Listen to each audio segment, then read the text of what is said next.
Nova Studios. Intelligent, creative, limitless. Like, comment, follow, subscribe. Welcome back to The Explainer. Today, we're jumping right into a really profound intersection, the space where visual storytelling meets emotional survival. You know, sometimes the absolute most intense battles we fight aren't the ones making the evening news. They aren't fought on marked battlefields, and they definitely don't involve massive armies. They happen quietly, internally, right there in the quiet spaces of our own minds. So, in this explainer, we're going to look closely at how art captures that incredibly complex human experience. We're talking about the sheer resilience it takes to just keep moving forward when literally no one else can see what you're fighting. I want you to just sit with those words for a second. We heard your silence long before you spoke. Some wounds do not bleed. It's incredibly powerful, right? It speaks to this universal truth about trauma and struggle, because often the deepest pain is actually the quietest. It doesn't present itself with a physical mark. Instead, it sort of echoes in what isn't said, in the withdrawal, in the heavy silence. We're laying this emotional foundation right out of the gate, because understanding this quiet pain, it's absolutely crucial to unlocking the artwork we're about to look at. Okay, let's dive into this. Here we have this striking sci-fi and fantasy warrior. She's the central subject of our analysis today, stepping forward with total purpose and just undeniable power. The artist has crafted her with incredible detail, from that determined focus in her eyes to the deliberate way she's holding her weapons. She is absolutely in the middle of a conflict, completely engaged in a super high-stakes moment. But as you look closer at this stunning piece, I want you to notice something very specific about the composition.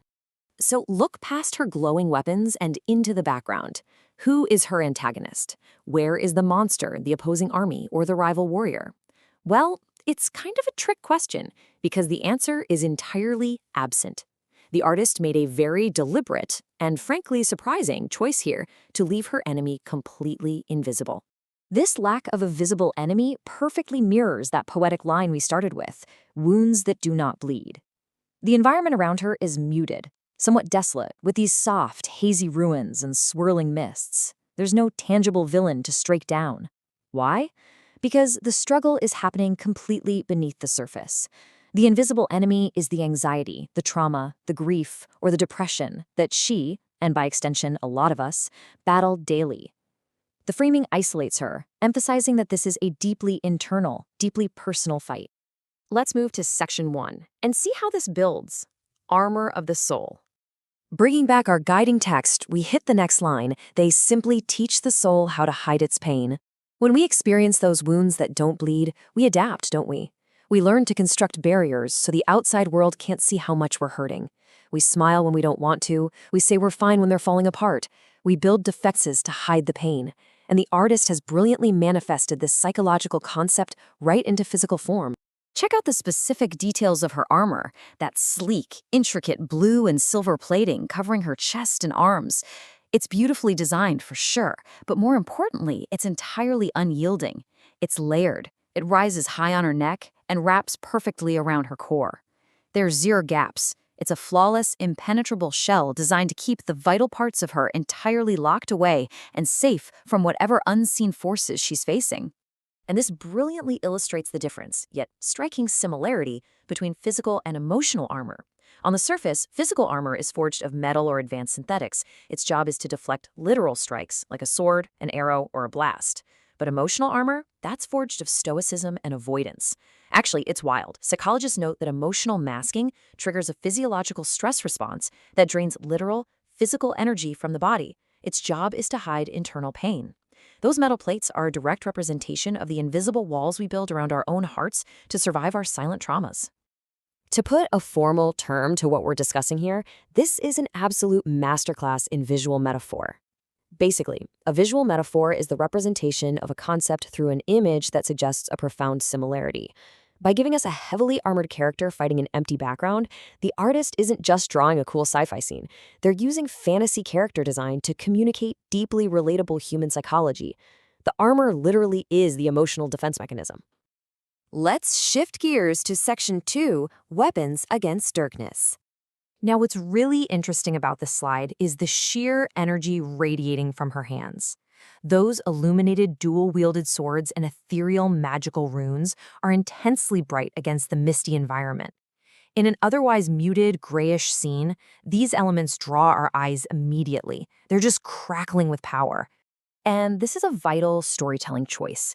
The illumination of her blades directly contrasts with the unseen darkness she battles. Light, in almost every visual tradition, represents hope, truth, and life force. The fact that her weapons are glowing so brightly tells us that her spirit is completely unbroken. She isn't just passively enduring the darkness, she is actively generating light to cut through it. It's the visual equivalent of choosing to get out of bed, choosing to seek help, choosing to keep trying even when the invisible weight feels unbearable. Which brings us to our final act, Section 3, Still Standing Here. I absolutely love this line. But you are still here. After all the silence, after all the non-bleeding wounds, after the heavy armor and the desperate fights against the dark, you are still here. It's a statement of undeniable fact and a celebration of sheer endurance. Physical presence is proof of victory. And you can see this victory captured entirely in her posture. There are literal swirling winds wrapping around her legs, actively trying to push her around. Yet, her center of gravity is super low, her back foot is planted firmly, and she's leaning forward. She is absolutely grounded.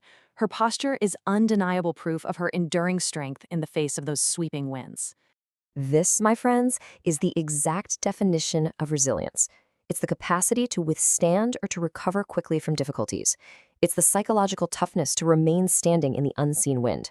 This warrior doesn't have a single scratch on her, but the tension in her muscles and her unyielding posture show us exactly how much effort it takes just to hold her ground. She is the very embodiment of the concept of resilience. So the crucial point is beautifully summarized in the final line of our guiding text, and that means the darkness has not won. Because she's still planted, because her swords are still glowing, because she has weathered the invisible storm, she's triumphed. The darkness, whatever form it takes for you, relies on making you yield. Remaining standing, even quietly, even heavily armored, is a huge victory.